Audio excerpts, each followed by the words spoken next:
જેને લોકો આજે પણ રાજકારણમાં ફેલ સમજતા હોય છે એ જ નેતા શાંતિથી ઇતિહાસ લખી રહ્યો છે. નામ છે રાહુલ ગાંધી.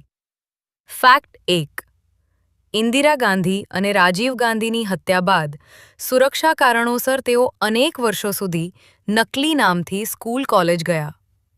તેથી એક સામાન્ય વિદ્યાર્થી જેવી જિંદગી જીવી શકે. ફેક્ટ 2. ઘણા ઓછા લોકો જાણે છે કે રાહુલ ગાંધીને મશીનો અને ટેકનોલોજીમાં ઊંડી રસ છે. તેમણે કેમ્બ્રિજ અને હાર્વર્ડમાં અભ્યાસ કર્યો અને ભારત પરત આવતા પહેલા એક પ્રોફેશનલ કન્સલ્ટન્ટ તરીકે પણ કામ કર્યું. ફેક્ટ 3.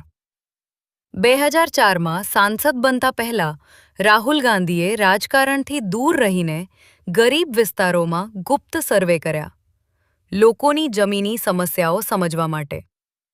ફેક્ટ 4. 2019ની હાર પછી તેમણે કોંગ્રેસ અધ્યક્ષ પદેથી રાજીનામું આપ્યું.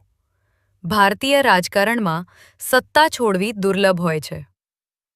ફેક્ટ 5. ભારત જોડો યાત્રા માત્ર રાજકારણ નહોતી, એ તેમની સૌથી મોટી રાજકીય રીસેટ હતી.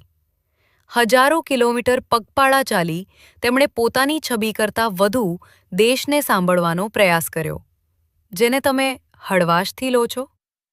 શક્ય છે એ જ નેતા આવતીકાલના રાજકારણની દિશા નક્કી કરે, કારણ કે ઇતિહાસ ઘણીવાર શોર નહીં, ધીરજ યાદ રાખે છે.